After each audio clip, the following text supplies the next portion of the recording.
a twinkle, she's got that flair. Chanel number 19 just fills the air. She takes a microphone and hits the street, revealing stars with a positive beat. From set to sofa is where it's at, and Lulu, darling, just loves a chat. She talks to stars with grace and style. Lulu sure will make you smile.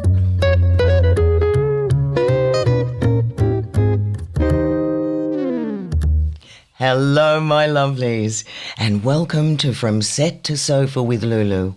And I'm Lulu. I hope you've enjoyed the series so far, and I'm looking forward to your feedback. It's been so wonderful catching up with old friends and colleagues. It's been a hoot. Today's guest is someone very special. Not only for her acting ability, she also became a producer. She was very much loved for her character in number 96. Here's a little preview. See if you recognise this voice. One more peep out of you and it'll be your last. Yeah, what's this all about? Officer, thank goodness. You speaking English? Oh, of course you do. You just did. And you look just like the policeman we have in Australia. It's okay, officer. I'm my husband. She's been on the Terps all day and I'm just taking her home. You are not so my husband. That is my husband. This man, he kidnapped me here and his friend. They brought me here to Hong Kong and they're keeping me prisoner in an opium den. Please, officer, you must ring Daddy and tell him where I am. Please, you must. You must. The sooner you get home, the better, mate. Oh, no, officer, please, wait. Wait. Come on, love. That was the episode where she was kidnapped and she thought she was in an opium den in Hong Kong. But really, she was in Chinatown in Sydney. The police didn't believe she was kidnapped, which was par for the course for her character. Yes, of course. It's Wendy Blacklock from number 96 who played Edie or Mother or Mummy. So hang in until the end. You'll be surprised at the journey Wendy chose. Let's get Wendy Blacklock on the line.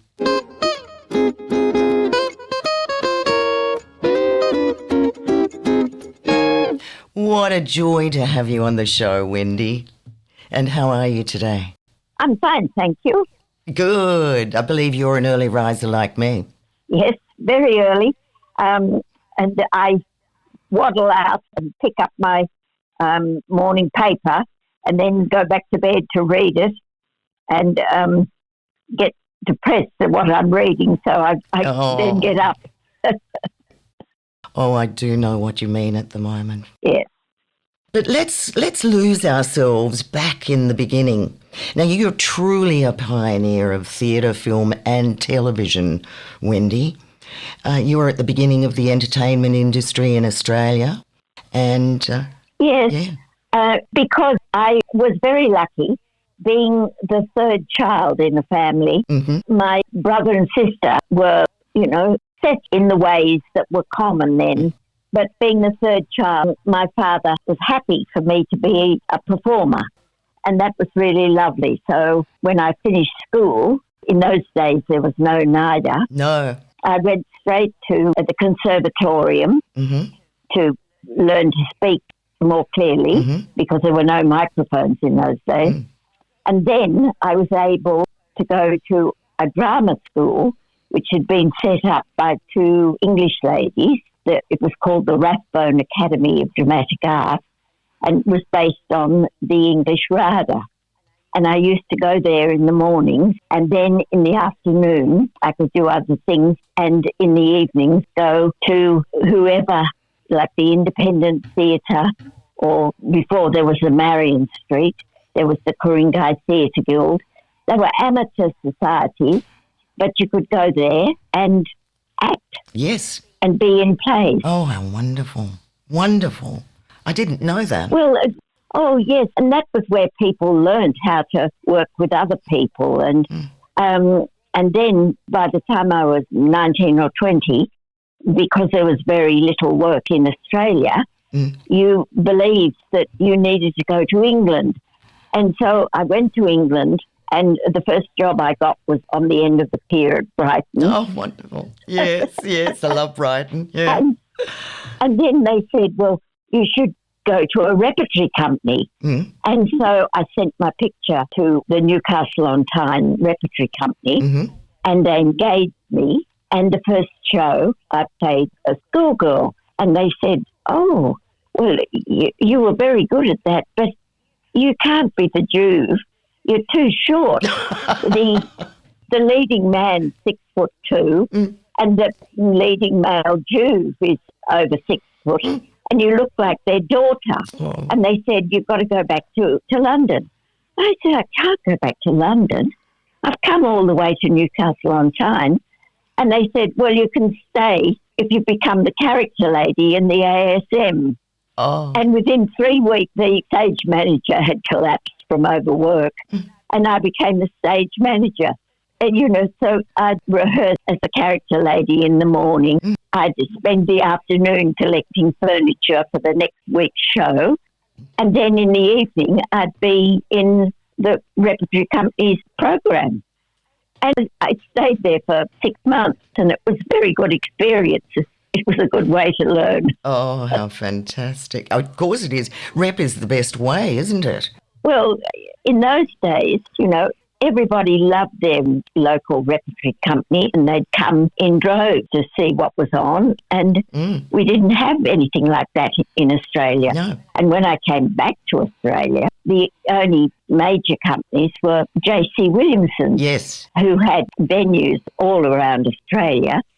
And I started to work for them. But it took 18 months to get around Australia. Yeah. There'd be 8 performances a week. Yeah. And in Melbourne and Sydney, the show would last for 6 months. Yeah. So it took 18 months before you got, around to Adelaide and WA, and then across to New Zealand, because JC Williamson's were also owned companies in New Zealand, and took another 3 months to do New Zealand as well as Brisbane. So that was, I think, how I came to understand more about Australia, because I wasn't stuck in one place. Yeah. You had to find digs, and you had to be in the show and keep, going. I mean, when later in life, when I would say to people, well, are you prepared to tour? And they'd say, oh, only for 6 weeks. And I said, 6 weeks? Yeah. Yeah. I'm talking about 6 months. at least 6 months. Yeah, yeah. And it's all that striking the set and, and moving on and re-establishing and each town. And it's very, very hard work, that sort of thing. Yes, but it's good training. That's why I love audiences. I always have. I've loved being on the stage because I love the audience and their reaction. Yes. And it's quite interesting because a lot of the young people nowadays trained more towards television or film, and you don't have that audience reaction, and I've always loved that. And mind you, when they get on stage, they need to be mic'd up because their voices are not carried, through the theatre. You're absolutely right. Yeah. I mean, when I went to one of the tours that I did to England later, we'd play in a 2,000-seat venue. Yeah. And I didn't need a microphone. Yeah. I could be heard at the back of a 2,000. Exactly. Well, they don't train people like that nowadays. No, it's sad, isn't it? Yeah. Yes. And I've missed a lot at some of the theatres. But by the way, when you were performing in England, you were performed with Benny Hill and Prunella Scales. Yes. And a lot of those. So was that during the time that you were in Rep, or was that back in London? No, that was when I finished my 6 months in Newcastle-on-Tyne. My family said, you've got to come home, your sister's getting married. Mm-hmm. And I accepted the fact that they would pay for me to come home. What I didn't realise was they weren't going to pay for me to go back again. And so I spent the next few years working in Australia, and then I had enough money to go back to London, and that was when I worked in London in television, with Benny Hill and people like that. because I had contact then, George Carton, who was a person who'd worked in Australia and knew me and gave me work. Well, it's a very good experience to be working in different places. They then invited me back to play the lead in the first Australian musical that they were putting on television. And I'd been working, as I've said, in London. And they always used to make sure that you put all the songs down and all you had to do was mime to them when the television was on. But they hadn't understood that in Australia. And I look back on this and think what a disaster I was because... I'm sure you weren't. Oh, yes, I'm sure I was. But, I'm singing away in a duet with the leading man. Tommy Tico was the orchestra at that time, and he was in another studio, but they forgot to press the right button. And so the music came in at a different place to where we were. Oh, how ghastly. That would have been your worst nightmare. I think it was. Yeah. But I look back on it now and just laugh because... I know. One of the producers apologised to me afterwards and he said, "Terribly sorry, Wendy." I said, "But didn't you know which button to press?" Now, you just listen to that, Ray. Oh, but, as long as you can laugh about things. Of course. As long as you have a sense of humour about it. And I thought, I'll never work on television in Australia again. Hey, guess what? You did. I certainly ended up, yes. I loved that we were starting to do some Australian plays. Yeah. And, the Old Tote had a sort of series, and I was in some early plays.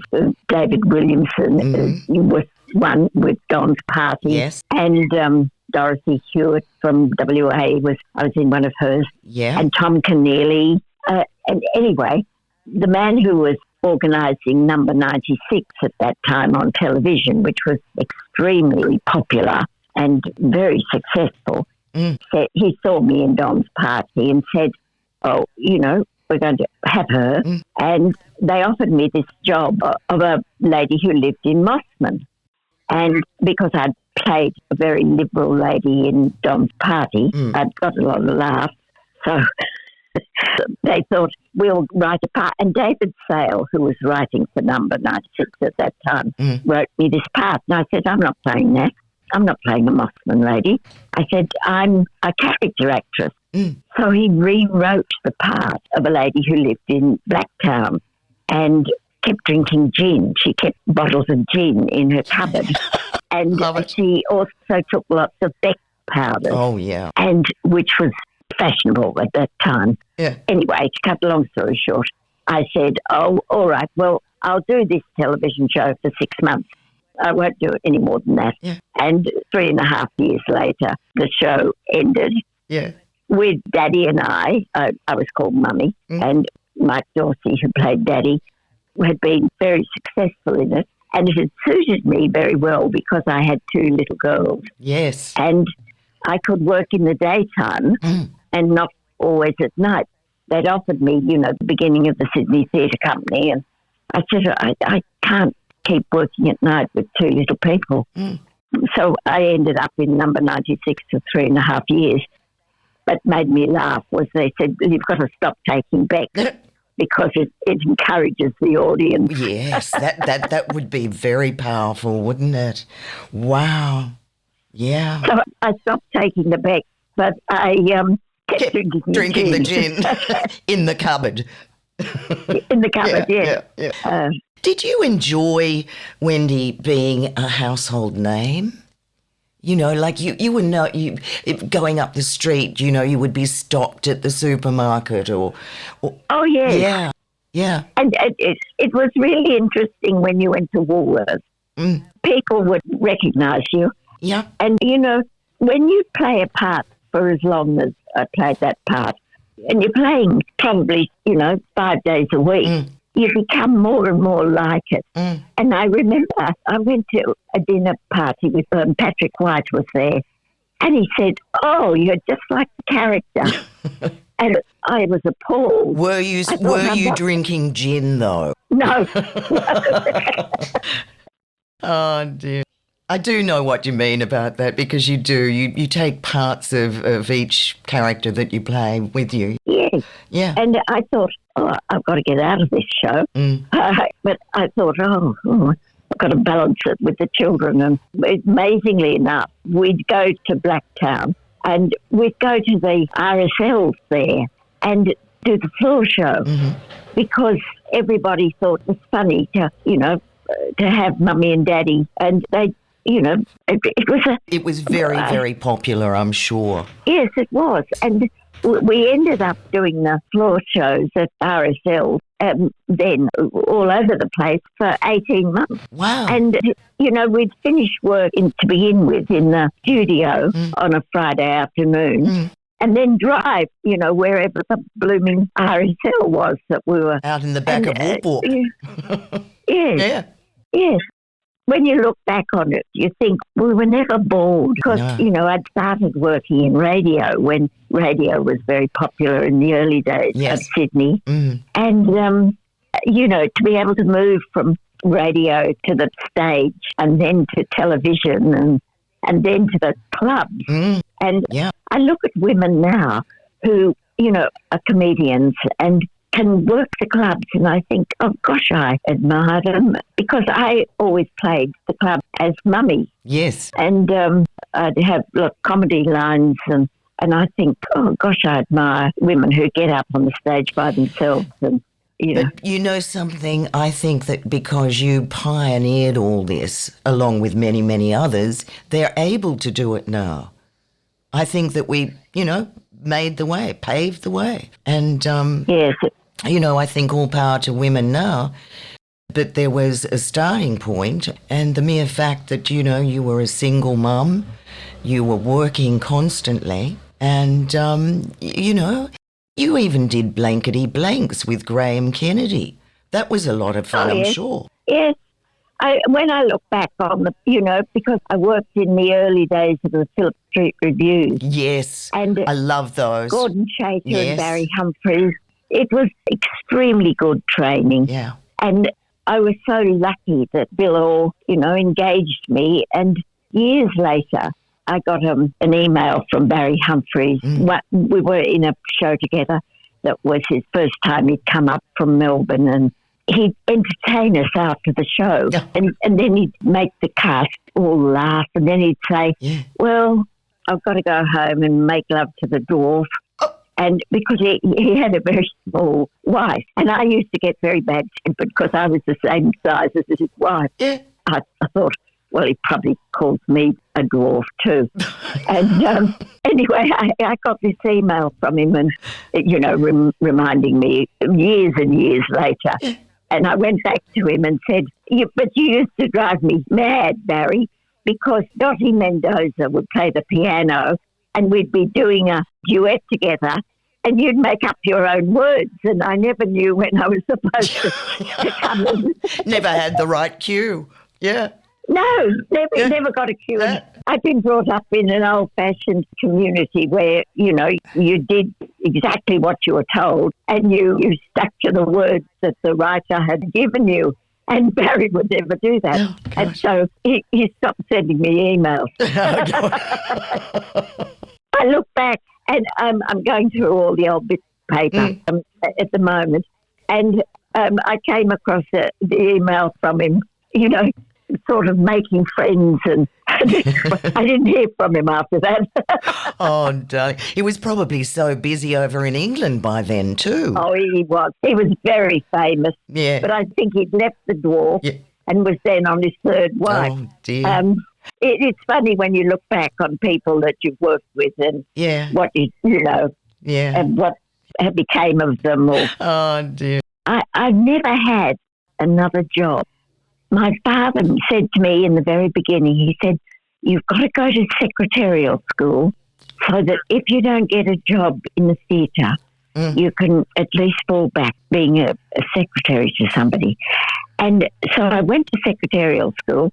I always regret that I'd go there in the afternoon after drama school in the morning and before doing amateur work in the evening. And I learned how type. I never learned shorthand. So when I got my own company, I had to have people who could do shorthand. Yeah. But I never had to have another job, you know. Yeah. I was always lucky enough to Work find as work. an actor. Yeah. Yeah. Or actress, as it were. That's debatable these days.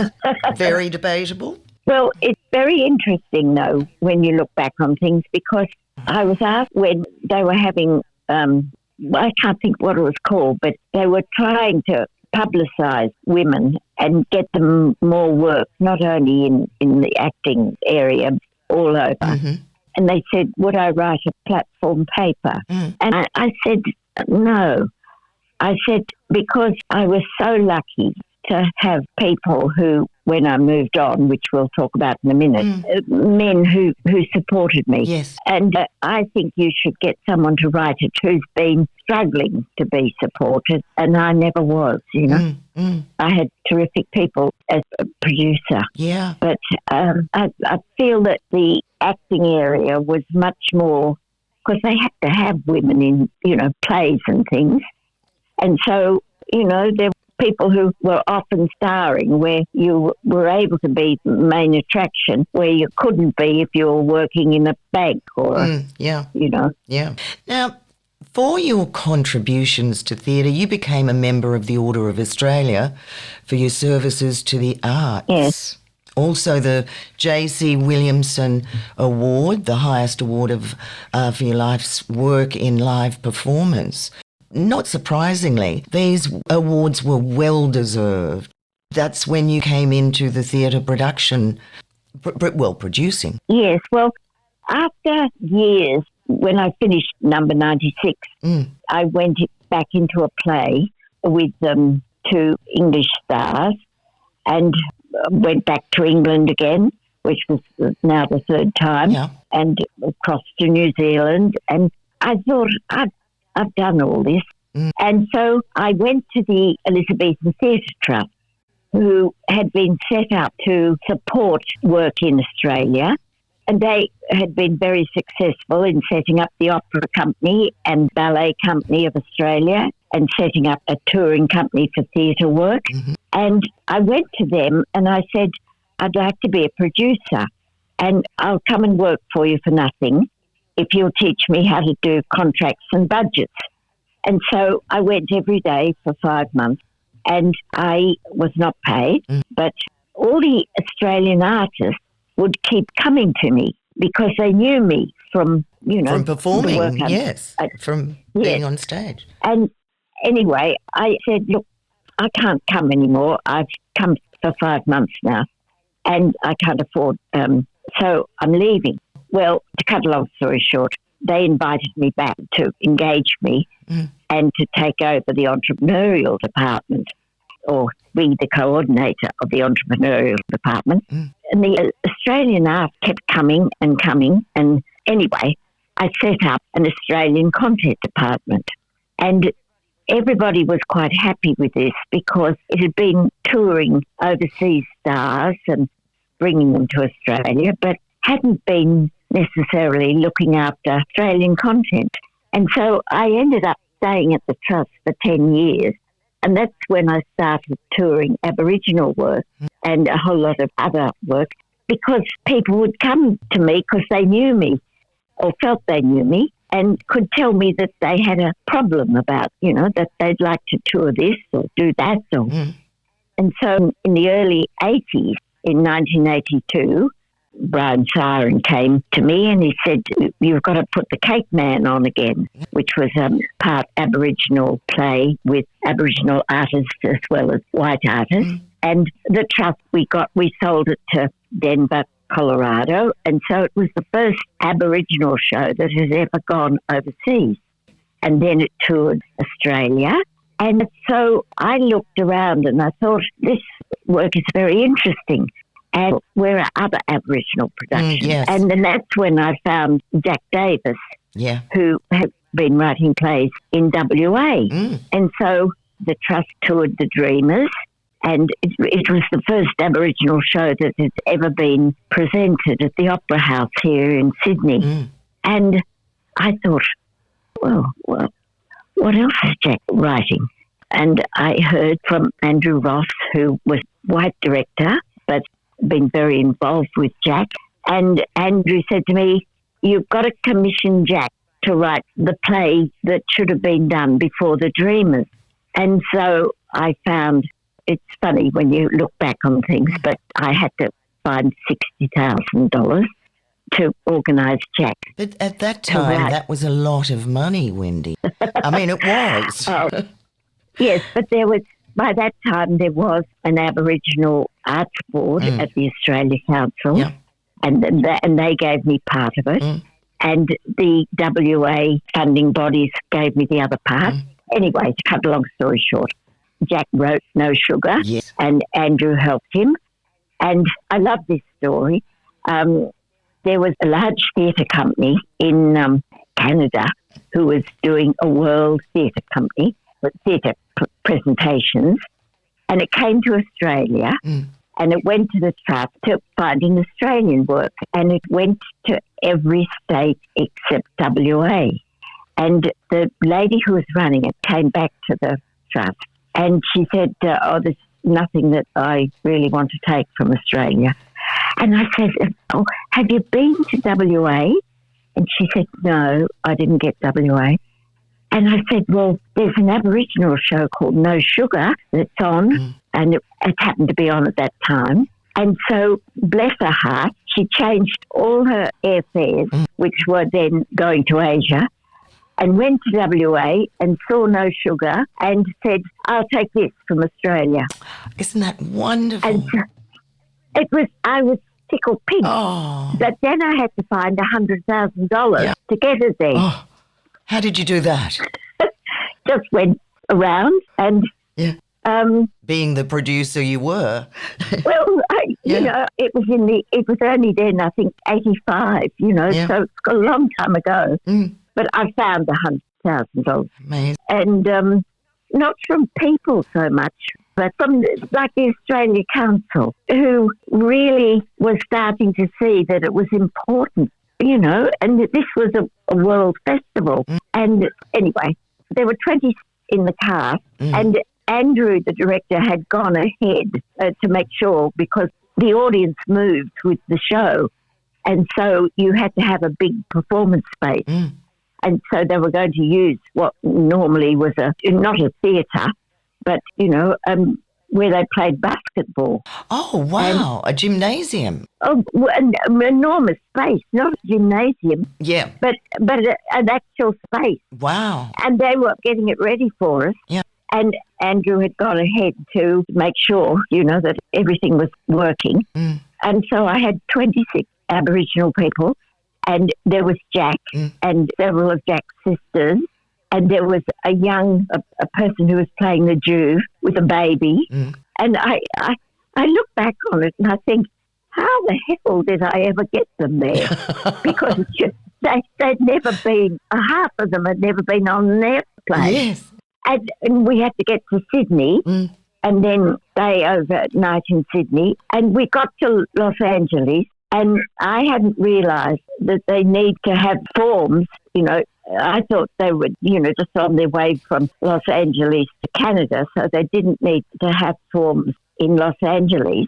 And when we got to the customs in Los Angeles, they said, these are guided missiles.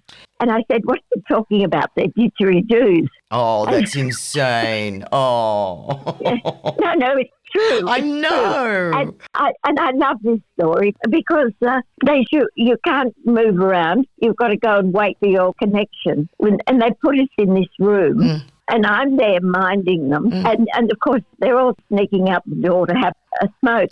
And I'm saying, don't let me lose you. Come back in. Anyway, we got them to Canada. We got them to the festival, and then they went on afterwards to Ottawa. And one of my favourite stories, another of my favourite stories, I hope I'm not boring you. Oh, no, not at all. I love them. And I love the fact that you were so passionate about Aboriginal theatre and getting it up and running and helping them, It was great. Well, we had arranged that they'd play Melbourne when they came back from Canada. And Andrew was with them and they were in the venue in Melbourne. But I stopped off on the way home because in those days they didn't have bank accounts. They needed to be paid in cash. Oh. So I'm walking down the back street to get to the venue, which was the town hall in Melbourne, and a bloke came out of nowhere and tried to grab my carry bag. And it had their pay in it. Oh, no. And he knocked me over and dragged me along the ground. And I had, because I'm little, I had Louis Jordan shoes on, which with 3-inch heels, of course. Of course. And he dragged me along the ground and landed all my stockings and scratched my shoes. But I wouldn't give up the carry bag because they're paying it. Oh. And anyway, he ran off. But another bloke came at me. And this is all in a back street. And there's nobody there. And I wasn't sure whether he was an accomplice or what he was. So I kept hanging on to the bag. Yeah. Anyway, to cut the long story short, he left too. And I waddled down the venue. And all Andrew, the director, did was laugh. He got me a brandy and sat me down. And he said, you wouldn't give up the money. No. And of course I hadn't. Your producer. You know, nowadays everybody has a bank Of account and you course. put it directly in their bank account. Of course. But they had, in those days, they had family that they had to help, you know, give money to. So everybody was paid in cash. Anyway, I looked at my shoes and I thought, oh, they've scratched all my Louis Jordan shoes. Oh. And all Andrew was to do was laugh because he said, you'd never give up the money. Oh, absolutely. Absolutely. Well, what a brave woman you were. I mean, you could have been really hurt. Well, I suppose so. And probably, if they knocked me over now, I'd probably give up the money. But I wasn't going to in those days. No.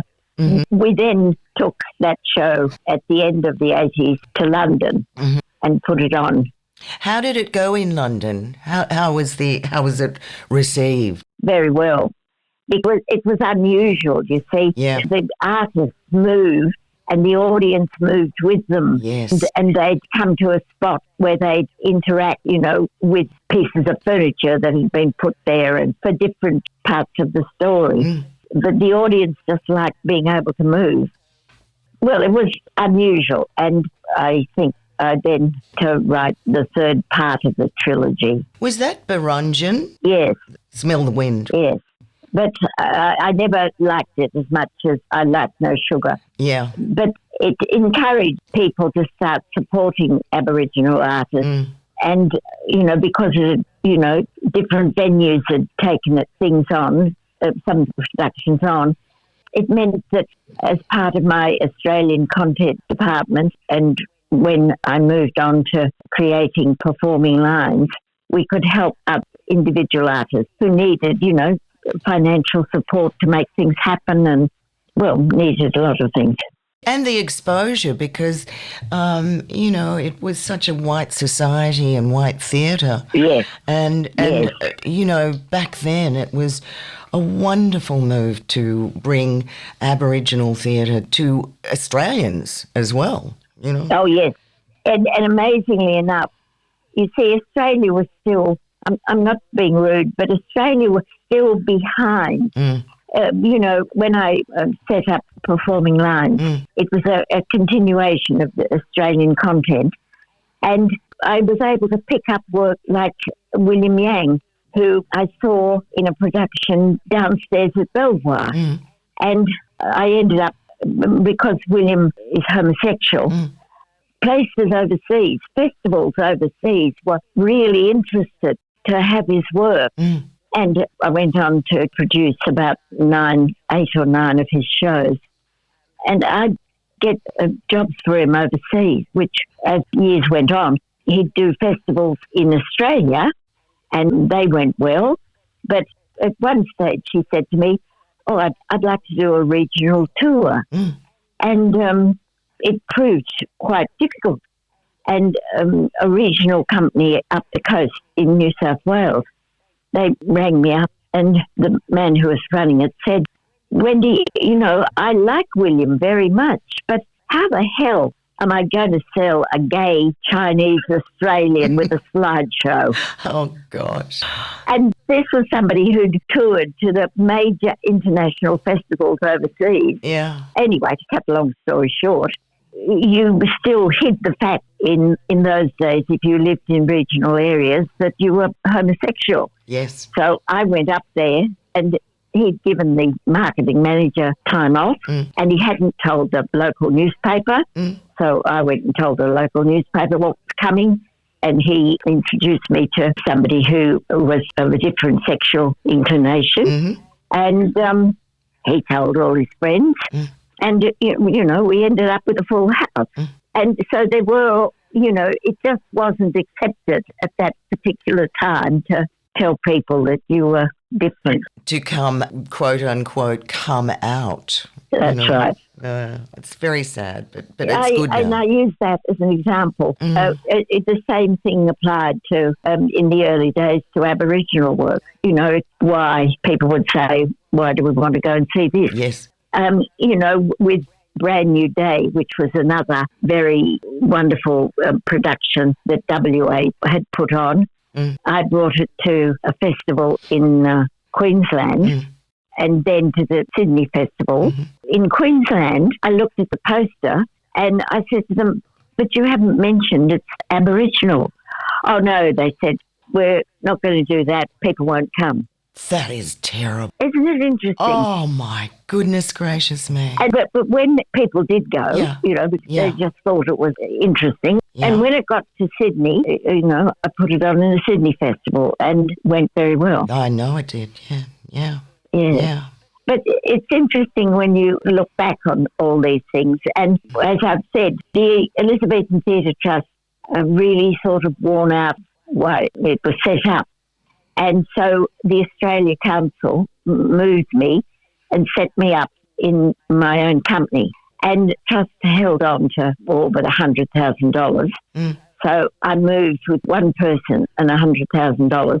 The head of the Australia Council said, I've got to be very quiet about this, Wendy, but we'll move you. And I suggest you get a board and, make sure that they can look after you. And so he sent me to Ian Temby. And Ian Temby was the first head of ICAC. And he'd come from WA and he'd moved to Canberra and he was a lawyer and he had this place for ICAC in the bottom of sort of Paddington. And I was sent to him and I said, there's no cocktail parties. You won't be going to the Opera House. You'll probably be going to the performance space and you'll have to wear a beanie because it'll be so cold. And he took me on. And he became the chair of Performing Lines for his first 12 years. Wonderful. And I think, I've never mentioned this to him, but I think it was because he knew I'd help people in WA. And at that particular time, WA seemed like another world. Yes. We were all sort of Sydney and Melbourne oriented, connected. Yes. We all thought we were the bee's knees in Sydney and Melbourne. What's the rest of the country doing, Yeah. And I think he knew that I'd helped a lot of Aboriginal people, and he'd worked on a farm and had worked with Aboriginal people. And anyway, I won't go on about it, but for 12 years he was the chair of my board. And we never lost a penny, but they were, really supportive and helpful and gave a lot of credibility to what started with two ladies and only $100,000. But by the time I'd left company, we had departments in 3 states. We had about 7 or 8 producers. We'd help people in WA and we'd help people in Tasmania. And we toured people that hadn't been able to tour before from all over Australia. And we started touring people, touring productions. But then we found there was a need to help produce some of them, people with new ideas and different, really incredible suggestions about would help areas. And so when I left, the company had grown to millions of dollars. That's fantastic.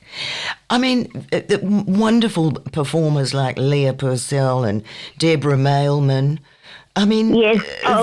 they were in women's business. I think that was one of their first together. And 1997.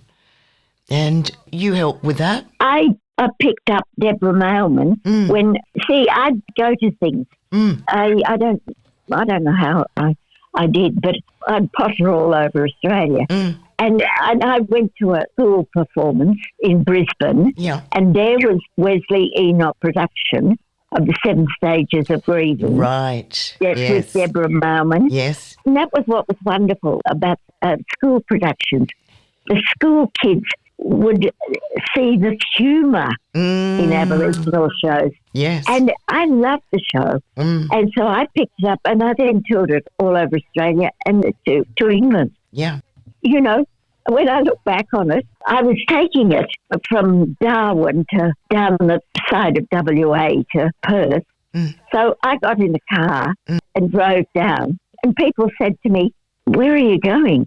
I said, "Well, I've got to go to the venues on the way to explain to them, you know, that they're having a one-woman Aboriginal show and explain to them about it." And people said to me afterwards, "But Wendy, you didn't take anyone with you. What if the car collapsed?" Oh, I said, I didn't think of that. I couldn't even change a tyre. No. But I just thought. But you were positive and so focused and needed this all to happen that you never thought about. Yes. Never thought about the consequences. I mean, Deborah did a fantastic job, and I'm fascinated with how her career Isn't it expanded. wonderful? Yes. I love her. Yes. And I love Leah Purcell too. Gosh, they're two wonderful women. Wonderful. And Leah Purcell, she hadn't even written her first show.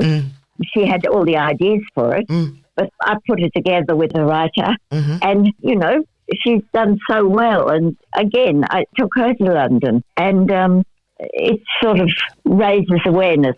You know, you can get a gig in London. You must be worth putting on in regions of Australia. And Wesley, of course, went from running a little Aboriginal company in Brisbane, went on to become the director of the Sydney Festival and has had a very successful life, Wesley Enoch. Oh, yes. So when I retired at 80, the Opera House very kindly gave me a farewell party, but I went back to work the next day because Wesley said, "You can't leave.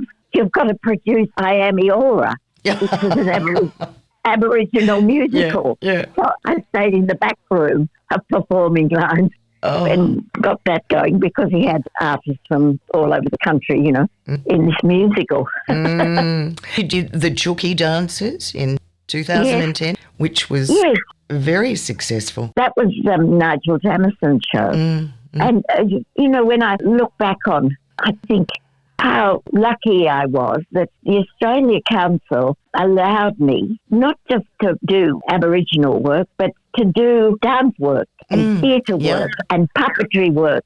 And that was why I was never bored. No. And for the first couple of years, people had offered me an acting job, and I'd say, no, I don't want to do an acting job. I know what you mean. I love what I'm doing. Yes. Yes. You know, you move on. Yeah. But only if you're allowed to. Yes. And that was why I thank people, you know, like Ian Temby and the Australia Council for letting me do what I wanted to do. They were always happy, you know. I think that all Australian people, all of us, are so blessed to have had you doing what you did, you know. And I believe when you retired, so to speak, but you're not retired really, you said their stories must continue. And I think that's very powerful and very poignant. I think, though, that I'm sure you agree, you're very lucky the time you live in. Because, you see, when I started, there was very little Australian work going on. Yes. It was all copies of, I mean, when you worked for JC Williamson, in the beginning you didn't get the lead part. you got the stars from England and you got supporting parts if you look like the person who'd played it over there. Yes, the poor cousins, so to speak. Yeah, you're right. You know, when I look at how difficult things are now, because if you let the administration have too much power, you've forgotten about the creative people. Oh, yes, I'm with you there. And the reason I was Yes. lucky was I'd been a creative person for 30 years, and so I knew what it was like, and I knew how difficult it was. And so I was on their side. Oh, And the strange thing was that when I set up Performing Lines, I made all the creative decisions, but I also did the budget gosh. because, well, Someone had to. yes, it was no good making the creative choices if you were going to lose money No. and then not be able to keep No. going. So when I left, I did laugh. They got two people to take over, one to do the creative side and both of them got paid more than I got paid. And I Wendy. thought, Yeah. well, no, and I'm only telling I think you it's this. wonderful. I just think it's amazing. Yeah, that's what happened. You know, that two people to take your place, one creative and one budget, you know, doing budgets and all the accounts and things like that. I think that's extraordinary. And also, I think people have got to learn and people have got to take over, but they've got to not be bogged down by, I wonder where the theatre audiences are going. You know, in the early days, we used to go to a show that was 2 or 3 hours and there'd be 2 intervals, can you believe? You know, now you think, oh, I hope it's no more than 70 minutes. Yeah. Because people's lifestyles have changed, Yep. haven't they? I think it was a lot to do with COVID. Yeah. And I think attention spans too. I think people's attention spans are getting shorter and shorter as well. Yeah, yes, I think you're right. Well, I know mine is because, you know, I ask now how long's the show.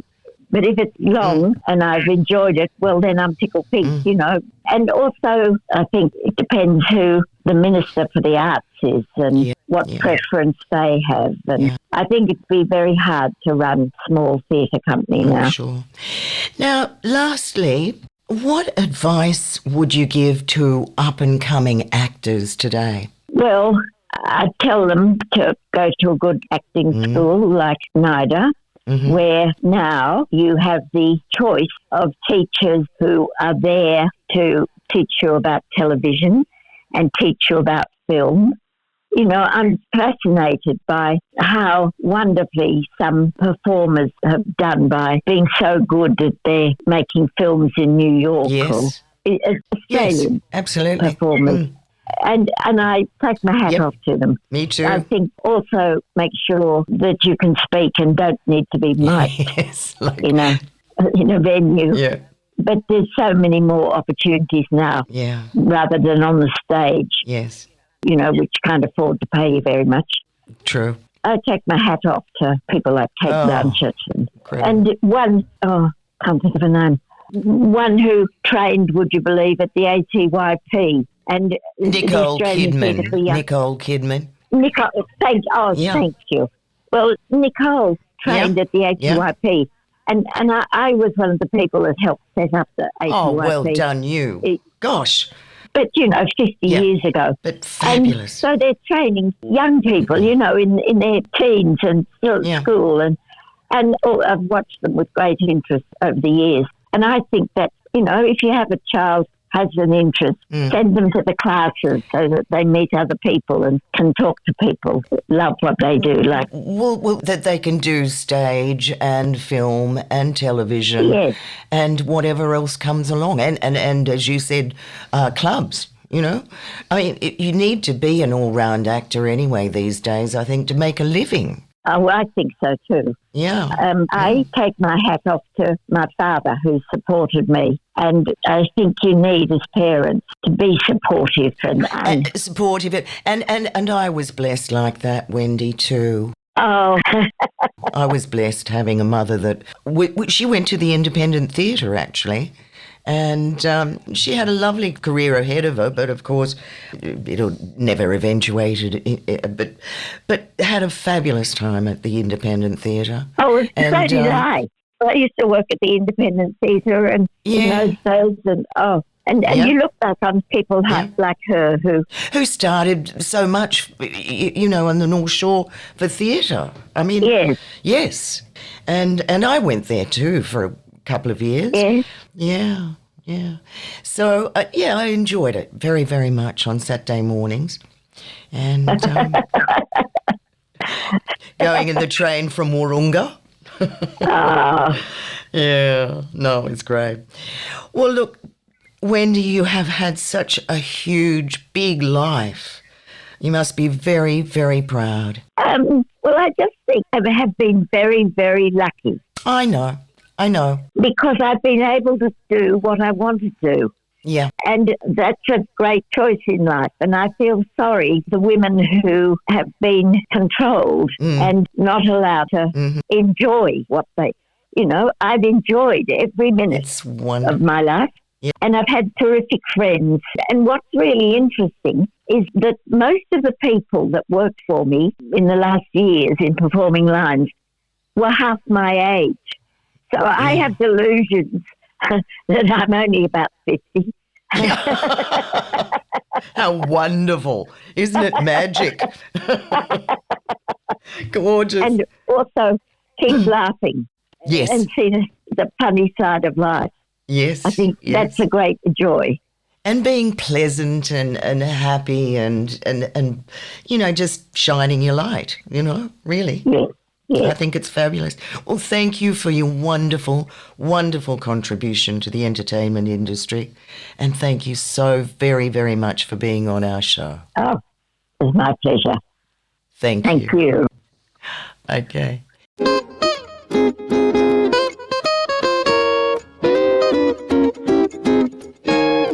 Well, my lovelies, wasn't she wonderful?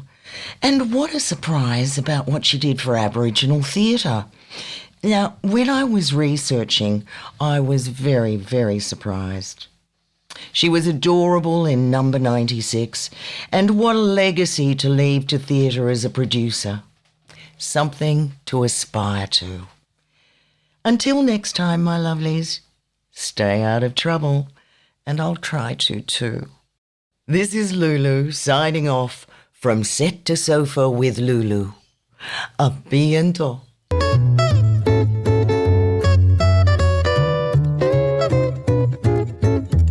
Thanks for listening with an open heart. But now it's time for us to part. So tell everybody that you know to tune in next week to Lulu's show. From Set to Sofa is where it's at. And Lulu, darling, just loves a chat. She talks to starlets with grace and style. Lulu sure will make you smile.